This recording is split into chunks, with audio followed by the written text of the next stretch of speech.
Dad, please, wag po kayong magalit. Wala na akong communication sa ama ng ipinagbubuntis ko at malabong maging maayos pa kami. Kaagad na apila ko. Umaasa ako na sana huwag na muna niyang panghimasukan kung ano man ang problema ko ngayon. Masyado nang magulo ang sitwasyon at ayaw ko nang dagdagan pa. Isa pa, wala akong balak na ipaalam kay Charles ang tungkol sa muling pagbubuntis ko. But anak, hindi pwedeng basta-basta ka nalang lokohin ng kung sino mang nakabuntis sa iyo. Hindi pwedeng basta ka nalang niyang talikuran porket buntis ka na. Hindi ako papayag na api-apihin ka nalang basta ng kung sino lang dyan. Kailangan niyang panagutan ang nangyari sa inyong dalawa, sagot naman ni Daddy. Kaagad akong lumapit dito. Hinawakan ko ito sa kamay at nakikiusap ng tinitigan sa mga mata. Dad, nasa tamang edad na ako para magdesisyon. Sa pangalawang pagkakataon, nakikiusap po ako, hayaan niyo po muna ako. Malaman man ng lalaking iyon ang tungkol sa pagbubuntis ko or hindi, wala pa rin namang mababago. Hindi na pwedeng maging kami, malungkot kong wika. Pigil ko ang sarili ko na huwag maiyak. Sa normal na pamilya, alam kong malaking kahihiyan ang nangyari sa akin. Wala akong kadala-dala. Nagpabuntis ulit ako sa lalaking alam kong malabong maging kami. I am sorry kung muli akong nag-akyat ng kahihiyan sa pamilya natin. Pero nakikiusap po ako sa inyo, hayaan niyo po muna ako, sagot ko sa kasabay ng pagpatak ng luha sa aking mga mata. Kaagad ko namang naramdaman ang pagyakap sa akin ni Daddy. Napaiyak na ako sa balikat nito. No. Tandaan mo Francine, walang nakakahiya sa nangyari. Handa kong tanggapin lahat ng pagkakamali mo. Anak kita at palagi mong tandaan na nandito lang ako sa tabi mo palagi, sagot nito. Lalo naman akong napagulhol ng iyak. Hindi ako nakasagot. Okay sige, tahan na. It doesn't matter at all kung makailang beses kang magkamali. Nag-aalala lang ako na baka masyadong masakit na para sa iyo ang mga nangyari. Hindi ko kayang nakikita kang nahihirapan anak, muling wika nito. Ramdam ko sa boses nito ang pag-aalala sa akin. Lalo naman akong nakaramdam ng matinding konsensya. Pangako po dad, last na po talaga ito. Hindi na po ako magkakamali ulit. Ipo, focus ko na lang buong panahon ko sa pamilya natin at sa mga apo nyo, sagot ko naman. Naramdaman ko ang dahan itong pagbitaw sa akin kaya napatitig ako sa kanya. May ngiting nakaguhit sa labi ni Daddy at mukhang hindi na ito galit. It's okay iha. As long as kaya mong handle ang lahat at makikita kitang nasa maayos na kondisyon walang problema sa akin. Susuportahan kita sa lahat ng gusto mo, nakangiting sagot nito. Lalo naman akong naluha. Mas okay na din siguro ang ganitong klaseng pamilya. Hindi man kami kompleto pero malayo naman ako sa panghusga. Maunawain si Daddy at alam kong mahal na mahal niya ako. Baka nga masaya pa ito ngayon dahil muli akong nabuntis. Hangad niyang madagdagan ang lahi namin kaya siguro mabilis lang humupa ang galit niya. Nakaligtas ako sa mga tanong ni Daddy na siyang ipinagpasalamat ko. Ayaw na din siguro niyang ma-stress ako kaya naman hindi niya napinursige pang alamin mula sa akin kung sino ba talaga ang ama ng baby na nasa sinapupunan ko. Pabor sa akin yun dahil ayaw ko talaga munang pag-usapan ang tungkol kay Charles. Hindi na ako pinayagan pa ni Daddy na pumasok ng opisina. Pinatawag pa nito ang family doctor namin para personal akong tingnan. Wala akong nagawa kundi hayaan na lang ito. Buong maghapon akong natulog at nagpahinga. Mukhang kailangan ko talaga ang bedrest dahil sa nararanasan kong pagbabago ng aking katawan. Naging maselan ang pagbubuntis ko kaya sa mga susunod na araw, hindi na muna ako pinayagan ni Daddy na pumasok ng trabaho. Si Dominic na lang daw muna ang bahala sa opisina, kaya wala akong ginawa sa halos isang buwan kundi ang magkulong sa bahay, magpahinga at alagaan ang kambal. Ilang beses din akong tinawagan ni Charles pero hindi ko na ito sinasagot pa. May mga unregistered number din ang tumatawag sa akin pero hindi ko na din pinag-aksayahan pa ng oras na sagutin. Wala na din akong balita pa kay Trixie. Mukhang naging abala ito sa kanyang pag-aaral kaya naman hinayaan ko na muna. Wish ko lang na sana magkaayos na sila ni Dominic para naman magkaroon na din ng kislap ng tuwa ang mga mata ng pamangkin ko. Napapansin ko na naging malungkutin ito nitong mga nakaraang araw.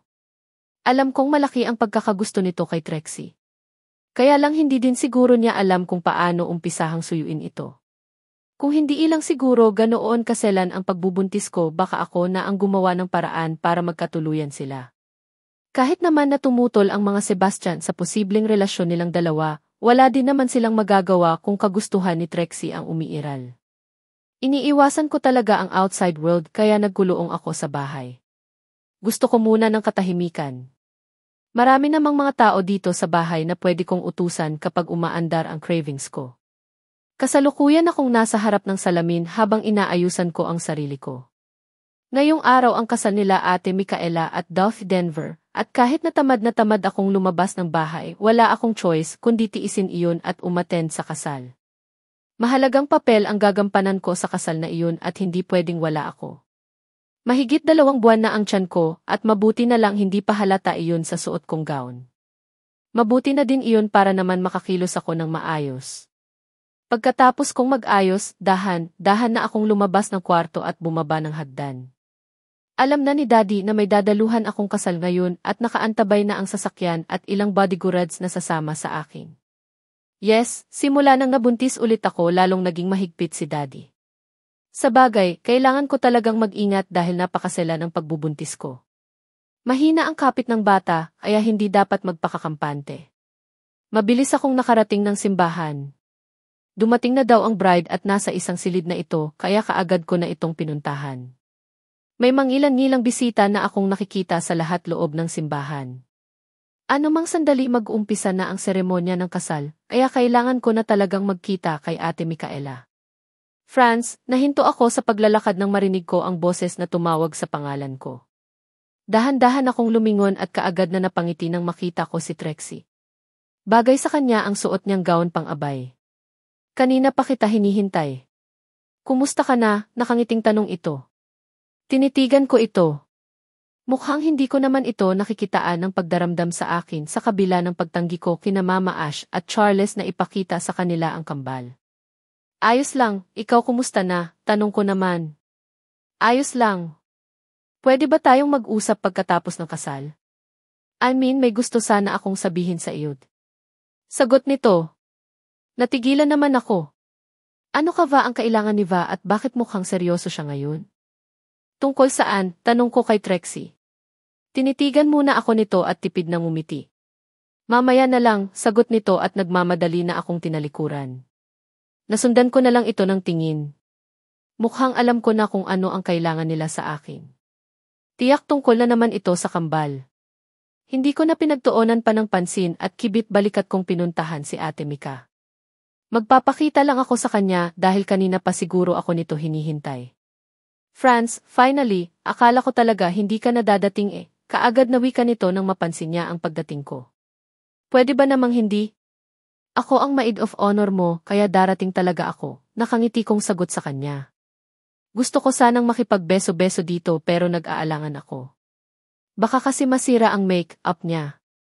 Hindi ko maiwasang mapagmasdan si Ate Micaela. Halata sa mukha nito ang tuwa. Nag-umpisa sila sa one-night stand ni Dolph Denver at heto na siya ngayon. Ikakasal na sila. Congratulations Elite 8. Masaya ako para sa inyong dalawa ni Dolph Denver, nakangiti kong wika sa kanya. Tumango lang nito habang nakangiting nakatitig sa akin. Ilang saglit lang, dumating na ang organizer ng kasal at ininform nito si Ate Mica na kailangan ng lumabas dahil mag-umpisa na ang seremonya ng kasal. Kaagad kaming tumalima ni Ate Mica at pareho na kaming naglakad palabas ng kwartong iyon. Si Dylan ang best man. Nandito din ang pamilya Sebastian at lalo na si Charles. Isa din siya sa mga lalaking abay ko, imporma ni Ate Mica sa akin. Hindi na ako nagulat pa. Inaasahan ko na ang tungkol dito. Wala akong balak na pumunta ng reception. Tatapusin ko lang ang seremonya dito sa simbahan at uuwi na din ako. Wala pa akong lakas ng loob para makaharap ang pamilya Sebastian. Ang pamilyang minsan akong itinuring na bahagi ng kanilang pamilya. Pagkadating namin sa harap ng simbahan, nasa kani-kanilang pwesto na ang mga abay, ninang at ninong at kung sino-sino pang kasama sa entourage. Nasa loob na ng simbahan ang mga bisita at ang groom. Hindi ko maiwasan na dumako ang tingin ko kay Charles. Seryoso din ang mukha na nakatitig sa akin. Kinakabahan man pilit kong binaliwala ang presensya niya. Kaswal akong nagmartsa at diretso lang ang tingin. Alam kong nandito lang din sa paligid sila Mama Ashley at Papa Ryder. Hindi ko sila kayang makita ngayon. Nakokonsensya ako lalo na nang muli kong maalala ang huling pag-uusap namin ni Mama Ashley. Alam kong katulad ni Charles, gusto na din nila makita ang apo nila. Kaya lang, ayaw ko talaga munang pahintulutan iyon. Hindi pwede at talagang hindi pa ako ready lalo na ngayon at muli na naman akong nagdadalang tao. Pagkatapos ng kasalan, hinintay ko lang matapos ang picture taking at balak ko na din magpaalam kay Ate Micaela. Iiwas ako sa pamilya Sebastian ngayong araw. Hey Francine! Kumusta ka na? Naputol ako sa aking pagmumuni-muni nang marinig ko ang pagbati ng kung sino sa akin. Wala sa sariling napalingon ako at hindi ko mapigilang mapangiti nang mapansin ko ang nakangiting mukha ni Dylan, isa sa mga kapatid ni Ate Micaela. Ayos lang Dylan, ikaw kumusta na, sagot ko naman. Lalong lumawak ang ngiti sa labi nito na siyang dahilan ang paglabas ng kanyang dimple sa magkabilang pisngi. Lalo tuloy itong naging cute sa paningin ko at parang gusto ko siyang paglihian. Ang tagal din natin hindi nagkita. Mabuti na lang pinaunlakan mo ang invitation ni Ate Mika, nakangiti nitong sagot sa bailahad ng kanyang kamay. Nawiwirduhan man kaagad ko namang tinanggap ang pakikipagkamay sa akin. Magkakilala kami ni Dylan pero never kaming naging magkaibigan. Kaswal lang ang pakikitungo nito sa akin noon at hindi ko ito masyadong nakakausap. Si Ate Micaela lang talaga ang itinuring kong hindi na iba sa akin, kaya hindi ko akalain na lalapitan ako nito ngayon gayong aloof ito sa akin noon. Saka may pagkamahayain din talaga ito. So, sana naman hindi na ito ang huli nating pagkikita. Grabe, na-miss din kita ng sobra. Bakit ba kasi bigla ka na lang nawala? Ni hindi ka man lang nagpaalam sa akin.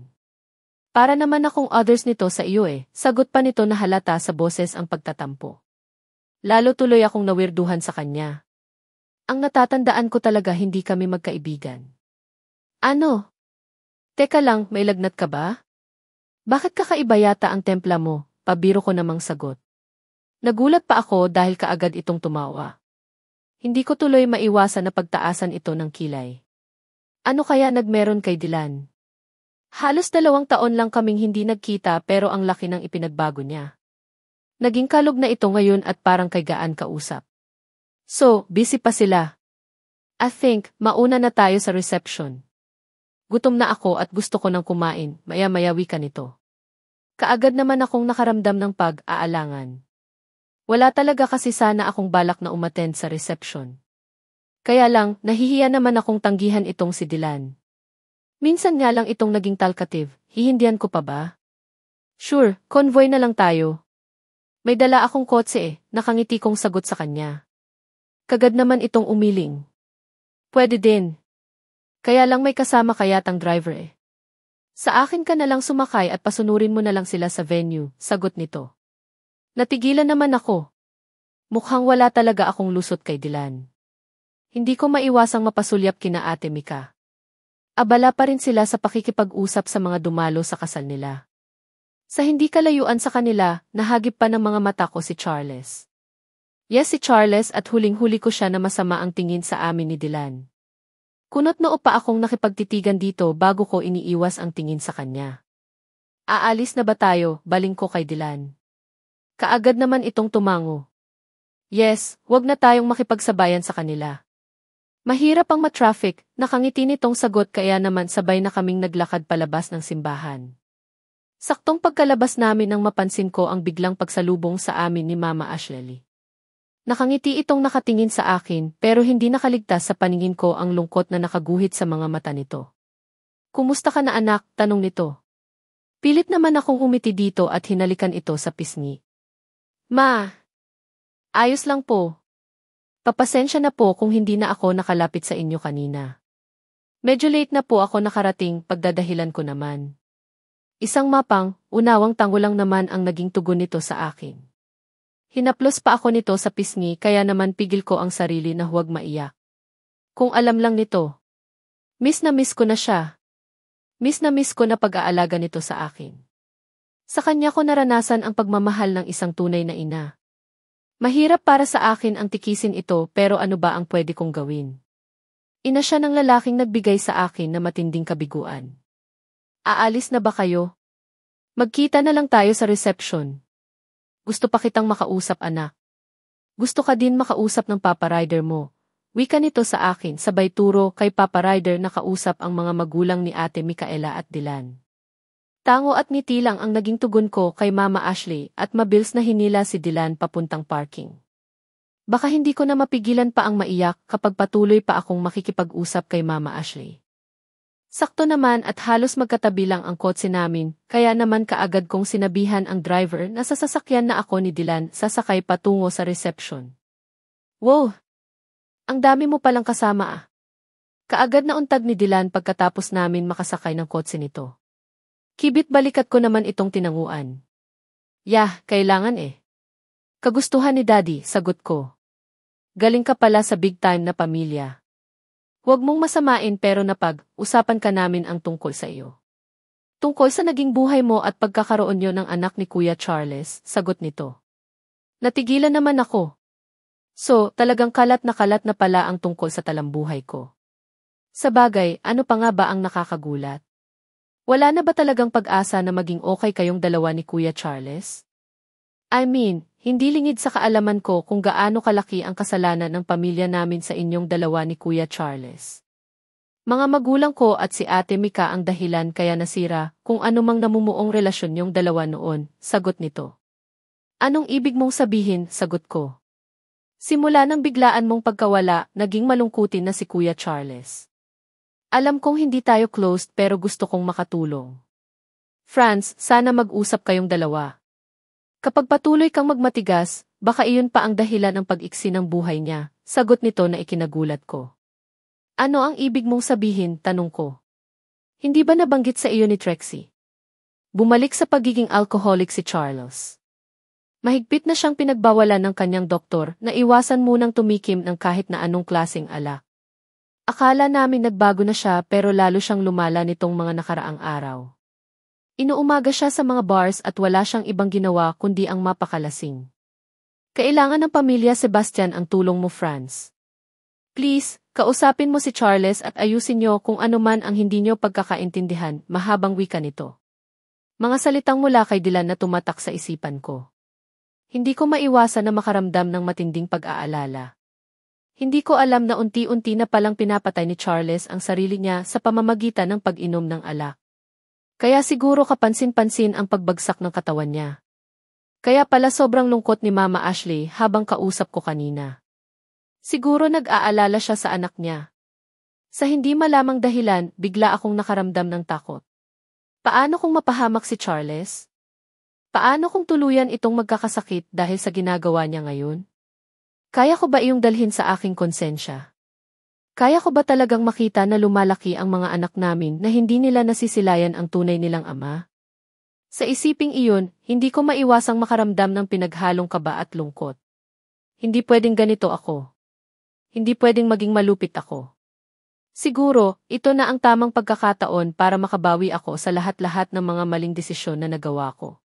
Hindi na ako nakapagsalita hanggang sa nakarating na kami sa isang 5-star hotel kung saan gaganapin ang resepsyon ng kasal nila Ate Micaela. Aminado ako na apektado ako sa sinasabi ni Dylan kanina. Para akong sinampal ng makailang ulit. Hindi ko maiwasan na makaramdam ng matinding pag-usig ng konsensya. Masyado na ba akong makasarili para hindi maisip ang nararamdaman ng ibang tao? Kung totoosin, hindi naman na talaga iba sa akin ang pamilya nila Charles. Lumalabas ba ako na walang utang na loob sa kanila sa hindi ko pagpayag na makita nila ang kanilang apo? Ang anak naming dalawa ni Charles? Sa isiping iyon parang gusto kong maiyak. Bigla akong nakaramdam ng pagkapahiya. Minsan akong tinakwil nila noon. Pero ramdam ko naman ang pagsisisi nila ngayon. Ako lang yata ang nagpapahirap sa sitwasyon. Wala nga silang ginawa ngayon kundi initindihin ako. Hindi din sila gumawa ng kahit na anong hakbang para masunod ang kanilang hiling na makita ang kambal. Nanahimik sila at hinihintay kung kailan ako papayag at mapagbigyan sila para makita ang kambal. Ano nga pala ang gusto mong drinks? Ikukuha kita, napukaw ako sa malalim na pag-iisip nang marinig ang muling pagsasalita ni Dylan. Tipid ko itong hinisyan at iginala ang tingin sa paligid. Iilan pa lang sa mga bisita ang nandito. Wala pa din ang mga bagong kasal. Sabagay, busy pa sila kanina nang nilisan namin ni Dylan ang simbahan. Something na maasim please, sagot ko naman sa offer ni Dylan. Tumango naman ito at mabilis akong iniwan. Nasundan ko na lang ito ng tingin. Hindi ko maiwasang mapabuntong hininga nang muli akong mapag-isa. Hindi ko maiwasan na makaramdam ng lungkot. Ngayon ko lang na-realize na sobrang sama ko pala. Idinamay ko ang mga anak ko sa pagiging miserable ko. Hindi na ako nahiya sa mga taong nagpalaki sa akin. Kina Mama Ashley at Papa Ryder. Perfect nila bilang mga magulang at hindi ko dapat ito gawin sa kanila. Hindi nila deserve na pinapahirapan ko sila ng ganito. Wala silang ginawa noon sa akin kundi mahalin ako at ituring na anak. Bakit ba napakasakit ng naging sukli ko sa kanila? Bakit nagawa ko silang tikisin? Franz, can we talk? Hindi ko maiwasang mapapitlag nang marinig ko ang nagsalitang iyon mula sa likuran ko. Dahan-dahan ko itong nilingon at kaagad na sumalubong sa paningin ko si Charles. Hindi ko maiwasang pagmasdan ito. Kapansin-pansin talaga ang pagbagsak ng pangangatawan nito at ang kanyang pamumutla. Hindi ko tuloy maiwasan na makaramdam ng awa dito. Sure saan mo gustong mag-usap tayo, sagot ko naman sa kanya. Hindi naman nakaligtas sa paningin ko ang biglang pagningning ng mata nito dahil sa sagot ko. Siguro hindi niya inaasahan ang pagpayag ko na mag-usap kami. Anywhere. Actually, may coffee shop sa ibaba. Kung papayag ka, pwede tayo doon, nakangiti nitong sagot. Kaagad akong umiling. Hindi ako pwede sa coffee shop. Masyadong maselan ang pang-amoy ko at baka maging dahilan pa iyon para muling sumama ang pakiramdam ko. Pwede ba sa open space na lang? I mean, sa garden or park. Anywhere, basta huwag lang sa mga resto or coffee shop, sagot ko habang dahan-dahan na tumayo. Sure may park malapit dito. Pwede tayo doon, masigla nitong sagot. Tipid ko itong hintian at nagpatiuna na ako sa aking paghakbang. Tahimik kami pareho habang nakasakay kami sa elevator. Nasa 3 floor ang reception nila Ate Micaela at nasa basement daw ang kotse ni Charles. Kailangan daw namin sumakay ng kotse para makarating sa park. Pagdating namin sa kotse nito kaagad ako nitong pinagbuksan ng pintuan ng kotse at inalalayan na makapasok sa loob. Hindi ko naman maiwasan na makaramdam ng kaunting kurot sa puso ko. Sobrang sama ng nagawa ko sa kanya at kailangan ko na sigurong bumawi. Hindi lang sa kanya kundi pati na din sa mga anak namin at sa buong pamilya Sebastian. Payag na ako, mahina kong sambit ng tuluyan na din itong makasakay ng kotse. Napansin ko pa ang pagkatulala nito habang nakatitig sa akin. Anong ibig mong sabihin? Nagtataka nitong tanong. Payag na ako na makita niyo ang kambal. Sagot ko sabay titig dito. Kita ko ang biglang pagbabago ng ekspresyon ng mukha nito habang nakatitig sa akin. Unti-unting sumilay ang ngiti sa labi nito. Tatalaga? God. Fans, thank you. Hindi mo lang alam kung gaano ako kasaya ngayon. Salamat dahil sa wakas, masisilayan ko na ang mga anak natin, sagot nito na tumatak sa isipan ko. Mga anak namin? Sa kabila ng hindi ko kaagad pagpayag sa makailang beses na pakiusap nila sa akin noon, hindi ko man lang ito nakikitaan ng sama ng loob sa akin ngayon. Lalo tuloy akong sinundot ng aking konsensya. Bigyan mo lang ako ng time. Kami na mismo ang bibisita ng mga bata sa mansion. Muling wika ko dito pagkarating pa lang namin sa park. Kasalukuyan kaming naglalakad habang tahimik itong nakasunod sa akin. Franz, salamat. Alam mo bang ito ang matagal ko nang hinihiling? Hindi mo lang alam kung gaano ako kasaya ngayon, sagot nito. Baka sa boses nito ang matinding kasiyahan. Wala sa sariling napalingon ako dito at kita ko ang sobrang tuwa sa mga mata nito. Hindi ko maiwasan ang mapangiti. Ano kaya ang mararamdaman niya kapag malaman nito na muli akong nagdadalang tao? Sasabihin ko ba sa kanya? Saka na lang siguro hayaan ko muna na magkita sila ng kambal bago ko siguro ipaalam sa kanya na masusundan ulit ang mga anak namin. Hindi pa naman halata ang tiyan ko kaya ayos lang. Hayst, napakakomplikado ng sitwasyon ko. Pero wala nandito na ito at kailangan ko nang harapin. Franz, kumusta ka na? I mean, hindi ka ba nahihirapan sa pag-aalaga sa kanila? Maya-maya ay tanong nito. Muli akong napangiti. Bakit, mukha ba akong miserable ngayon? Pabiro kong sagot. Wala gusto ko nang putulin ang seryoso naming usapan. Baka maiyak na naman ako. Narinig ko pa ang mahina nitong pagtawa at tinitigan ako. Hindi ka mukhang miserable. Bagkus lalo kang gumanda sa paningin ko, sagot nito. Nahihiya akong nag-iwas ng tingin sa kanya. Tinalikuran ko pa ito para maitago sa kanya ang unti-unting pagguhit ng ngiti sa labi ko. Wala simpleng salita ang lumabas sa bibig ni Charles, pero ang laki ng epekto sa akin. Mahal ko talaga siya at alam kong hindi na mababago pa iyon. Nagpalipas lang kami ng ilang sandali sa park at muli kaming bumalik sa hotel. Pagkadating namin doon ay halos patapos na ang program at nang mapansin ni Mama Ashley ang pagdating namin, kaagad kami nitong sinalubong. Kumusta kayong dalawa? Mabuti naman at nakapag-usap din kayo, excited na wika nito habang nagpapalipat-lipat ang tingin sa aming dalawa ni Charles. Kaagad ko naman itong initian. Sa pagpayag ko na makita nila ang kanyang apo, bubuwagin ko na ang kung anumang harang ang inilagay ko sa pagitan namin.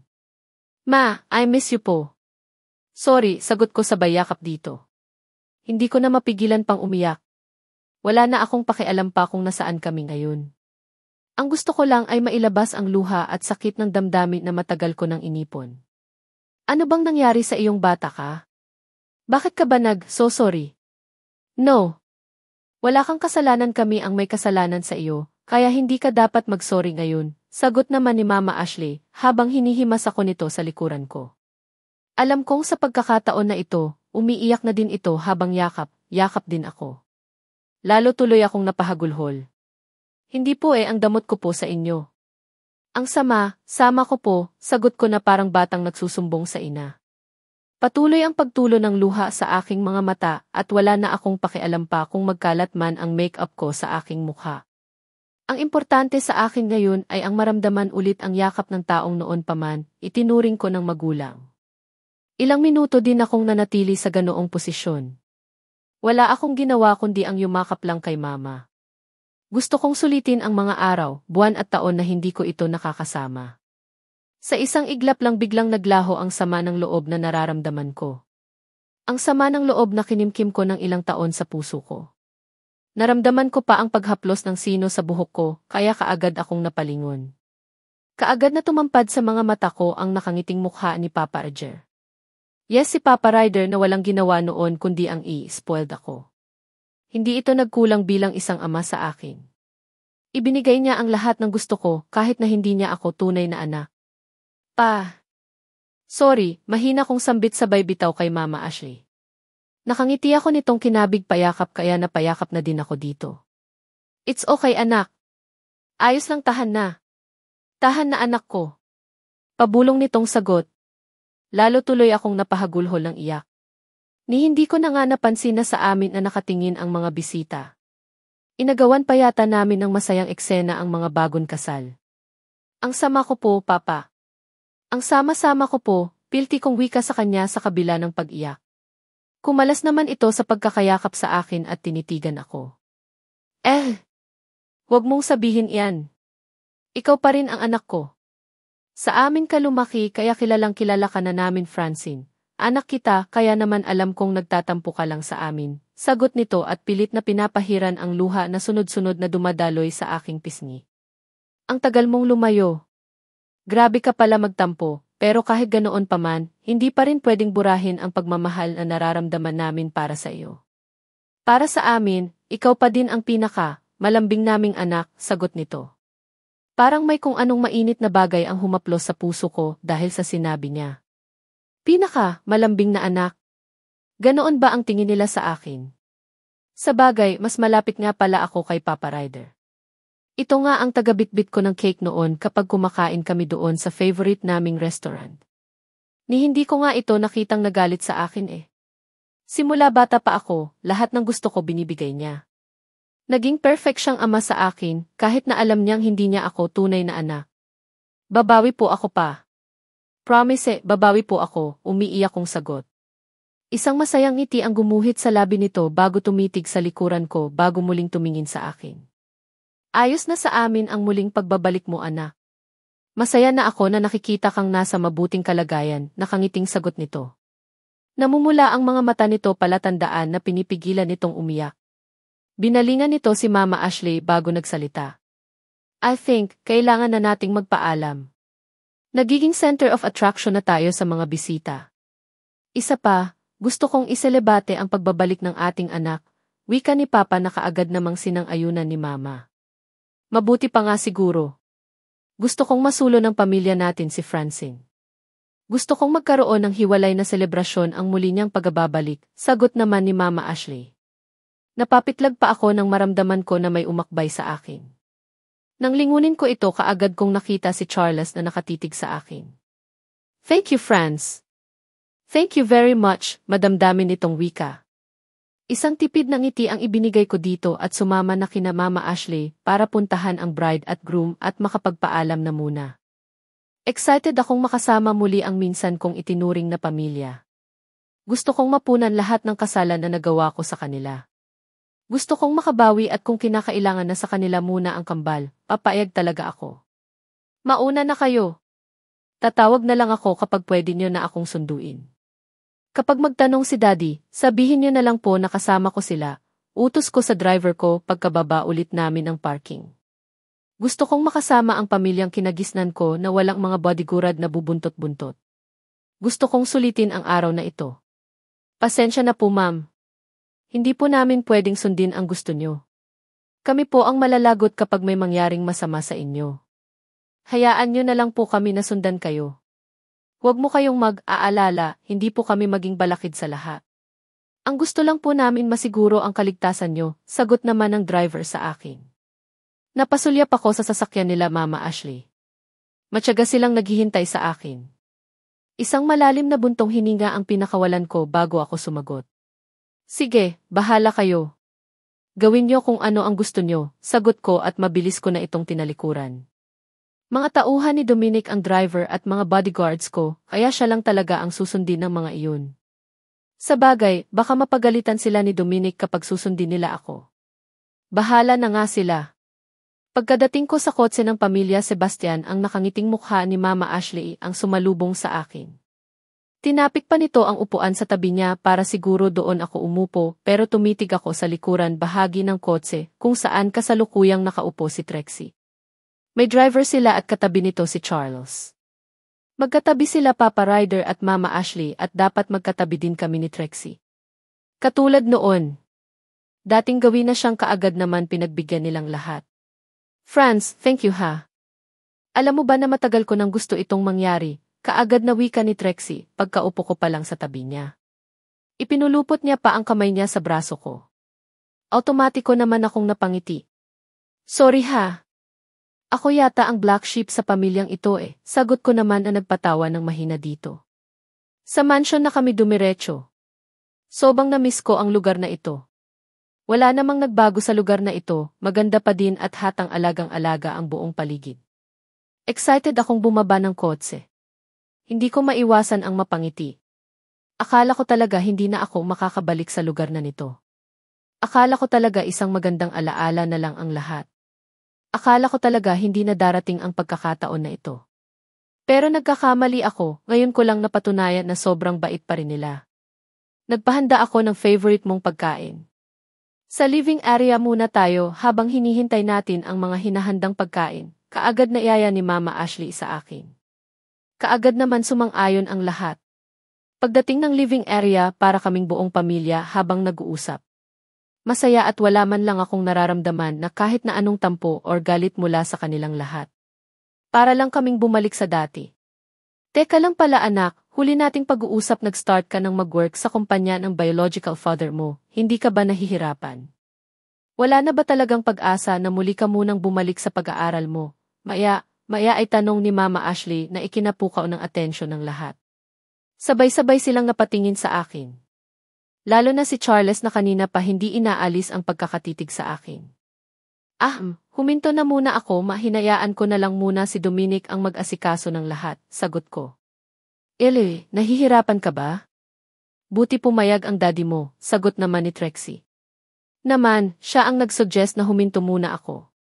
Sagot ko naman sabay iwas ng tingin. Heto na naman ako, sasabihin ko ba sa kanila na muli akong nagdadalang tao? Pero hindi dapat, baka masira ang masayang moment na ito kapag sasabihin ko pa. Saka na lang siguro. Mabait din po si Daddy at Dominic.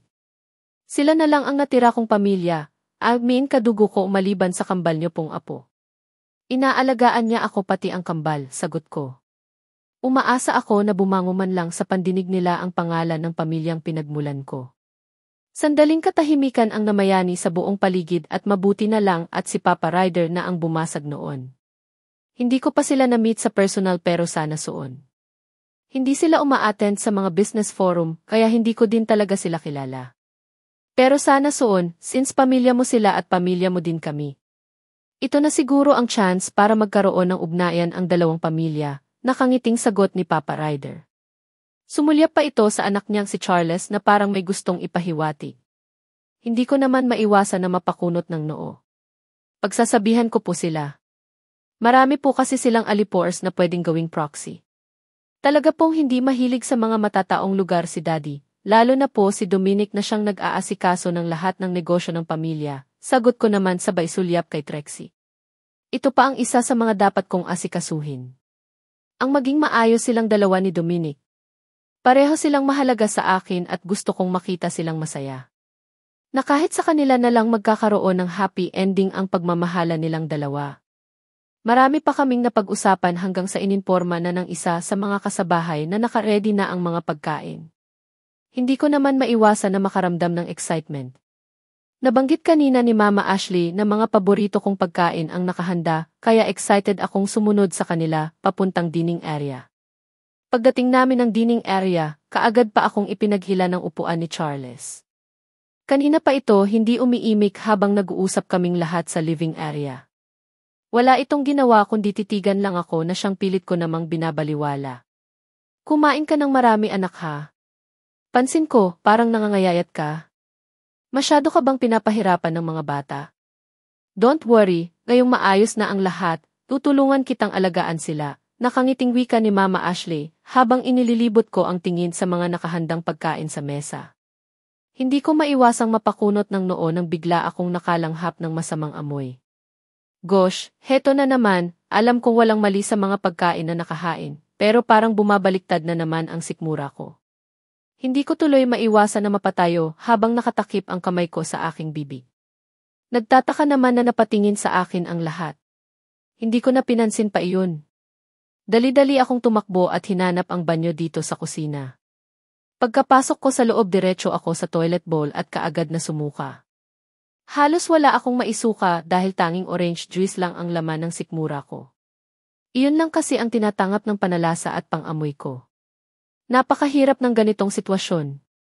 Kakaiba itong pangalawa kong pagbubuntis. Masyado akong pinapahirapan at tama si Mama Ashley. Masyado nang malaki ang ibinagsak ng katawan ko, at kung hindi lang sa makeup, baka mapansin din nila kung gaano ako kaputla ngayon.